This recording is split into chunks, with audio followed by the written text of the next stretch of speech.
India all out हो जाती है, जैसे ही ऑस्ट्रेलिया के 3 विकेट पड़ते हैं, तो एक नई उम्मीद सी जाग उठती है कि नहीं, इस बार तो वर्ल्ड कप इंडिया ही जीतेगा। और जैसे जैसे मैच खत्म होते जाता है तो वो कहीं ना कहीं, फिर भी मैं आपको बताऊं, लास्ट 48 बॉल्स में जब 11 रन बाकी थे, मैंने तब तक होप नहीं छोड़ी थी। मैंने होप कब गिव अप किया पता है आप लोगों को?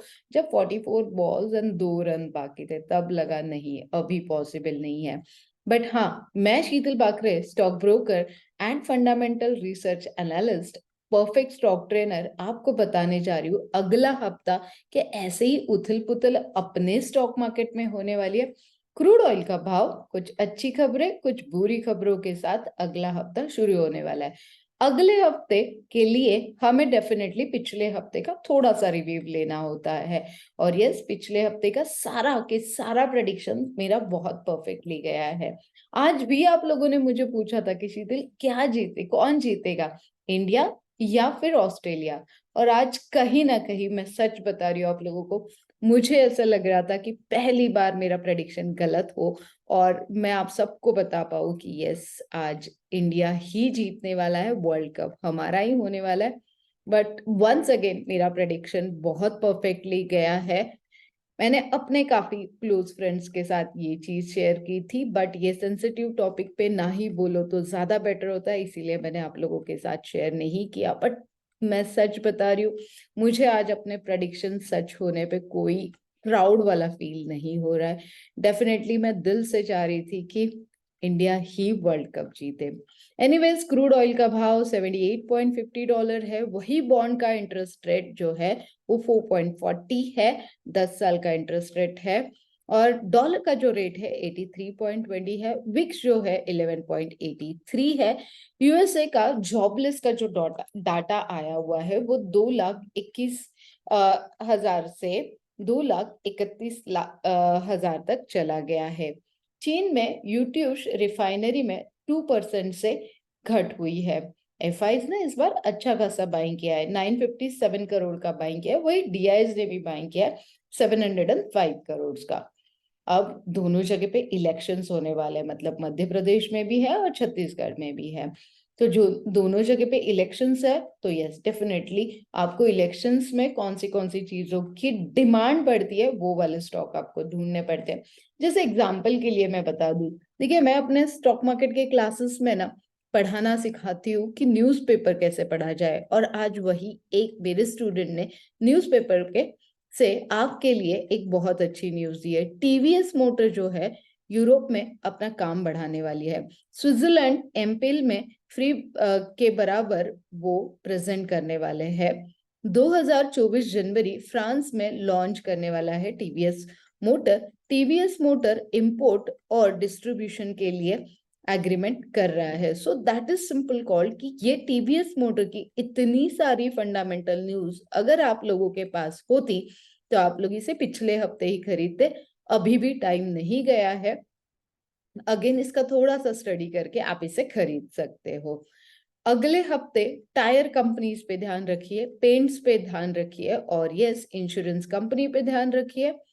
और अगर आपको निगेटिव जोन में जाके ध्यान देना है तो बैंकिंग सेक्टर और एनबीएफसी सेक्टर्स में आप ध्यान दे सकते हो निगेटिव वे से जाके। और ये सारे टायर सेक्टर्स एंड उसके बाद में पेंट सेक्टर्स है, इंश्योरेंस सेक्टर्स है, इसके ऊपर आप ध्यान दे सकते हो। यस डेफिनेटली, अगला हफ्ता कैसे रहेगा, निफ्टी की मूवमेंट कैसे रहेगी। सेंसेक्स का जो क्लोजिंग था वो 65,794 था। वही निफ्टी 19,731 था। इस हफ्ते निफ्टी जाएगा 19,805, फर्स्ट टारगेट रहेगा।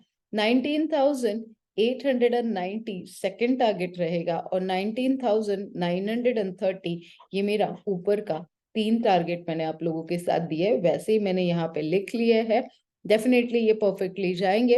अब आते हैं कि नीचे अगर आता है, देखिए एक जो यूएसए का जो एम्प्लॉयज का डाटा है वो नेगेटिव है, बट एफआईज की बाइंग पॉजिटिव है। ऐसे काफी सारे पॉइंट्स है जिससे मार्केट पे असर हो सकता है। तो यस डेफिनेटली 19,678 पहला नीचे का टारगेट है। 19,590 सेकंड टारगेट है, वही 19,500 थर्ड वाला मेरा टारगेट है।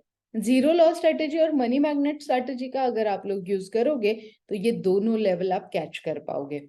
अब आते हैं बैंक निफ्टी पे। 43,583 पे बैंक निफ्टी का क्लोजिंग हुआ है और यस डेफिनेटली बैंक निफ्टी 44,000 और नीचे 43,000 के आसपास मंडराते हुए हमें दिख रही है। यस, और एक न्यूज मुझे आप लोगों के साथ शेयर करनी है। आप लोगों को मेरे से रूबरू बात करनी है और काफी सारे आपके सवाल है। तो आने वाले 24 तारीख को मतलब 24 ऑफ नवंबर को औरंगाबाद सिटी में, मतलब यस मेरे संभाजी नगर सिटी में लाइव सेमिनार है मेरा लोकमत के थ्रू। वहां पे मैं आपके सवालों के जवाब दूंगी। ये सबके लिए फ्री सेमिनार रहेगा। वहां पे मैं आपके सवालों के जवाब दूंगी। क्या होती है न्यूमरोलॉजी, क्या होता है स्टॉक मार्केट, कैसे पैसे कमाना है, जीरो लॉस स्ट्रेटेजी के बारे में हम लोग वहां पे बात करेंगे। और जितने भी आपके सवाल है उतने सारे सवालों के जवाब मैं वहां पे देने वाली हूँ। मैं शीतल बाकरे आप लोगों से मिल रही हूँ 24 नवंबर लाइव मार्केट के साथ में। यस, फ्राइडे लाइव मार्केट की आदत हो गई है, तो इवनिंग में लोकमत न्यूज़पेपर के साथ हम लोग मीडिया के साथ आपसे मिल रहे हैं और आपके सारे सवालों के मैं जवाब देने वाली हूँ। Till then guys, all the very best. अगला हफ्ता हम सभी के लिए बहुत बहुत अच्छा रहने वाला है। यस, मेरे स्टूडेंट ने तो अभी से स्ट्रैटेजीज बना के रखी है, जैसे मैंने टीवीएस की बताई है। काफी सारे स्टॉक है, डाबर पे ध्यान रख लीजिए, देन इंडियन ऑयल कॉर्पोरेशन पे ध्यान रख लीजिए, उसके बाद में अशोक लेलैंड मैंने आपको बोला है, एशियन पेंट मैंने आपको बोला है। तो इन सारे स्टॉक्स पे अगर आप ध्यान देते हो तो यस अगले हफ्ते आपकी चांदी होगी। Till then guys, all the very best.